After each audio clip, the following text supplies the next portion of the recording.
सियाराम, आदरणीय जगद्गुरु श्रीमद रामानंद तीर्थ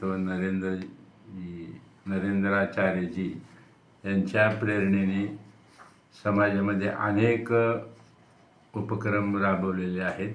त्यामध्ये सर्वात जास्त भावलेला आणि मनापासून काम केलेला त्यांनी जे ॲम्ब्युलन्सची सेवा आतापर्यंत दिलेली आहे ते अतिशय उपयुक्त आणि खूप लोकांना त्याचा फायदा झालेला आहे. त्याचबरोबर या सर्व मंडळीच्या सहकार्यानं गेल्या वर्षी जवळजवळ 1,00,000 बॉटल रक्त मिळवायचं, कलेक्शन करायचा जो संकल्प होता तो त्यांनी जो पूर्ण केलेला आहे.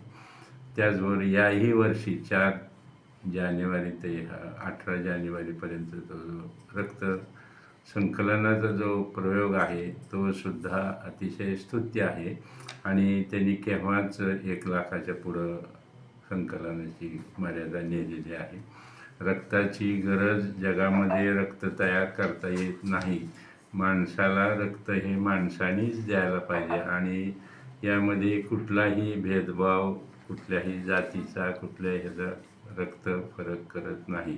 कुठलाचंही रक्त कुठल्याही व्यक्तीला सिरियस असताना देऊन त्याचा प्राण वाचतो. म्हणून सर्वांना विनंती अशी आहे की आपण कसल्याही प्रकारची मनामध्ये भीती न बाळगता आपलं योग्य ते तपासणी करूनच ब्लड बँकेमध्ये आपलं ब्लड घेतलं जाईल. योग्य असेल तरच आपल्या शरीरातून अतिशय अल्प असं गरजेपुरतं रक्त घेतलं जाईल आणि तुमच्या एका रक्तदानामुळं कित्येक लोकांचे जीव वाचू शकतात.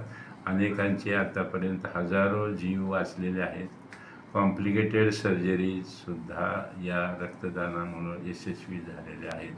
तेव्हा या प्रसंगी आपणा सर्वांना, तरुणांना विशेषतः, आपण वर्षातून एकदा, दोनदा किंवा आपल्या प्रकृतीच्या मानाने 4 महिन्यातून एकदा जरी ब्लड डोनेट केलं तरी आपल्या शरीरामध्ये नवीन रक्त, ताजं रक्त निर्माण होतं. आपली कार्यक्षमता वाढते. आपलं दुबळेपणा न येता आपण पहिल्यापेक्षा जास्त जोमानं काम करू शकता. तेव्हा परत एक वेळ सर्वांना विनंती की आपण या नरेंद्राचार्यजी महाराजांच्या यज्ञामध्ये सहभागी व्हा.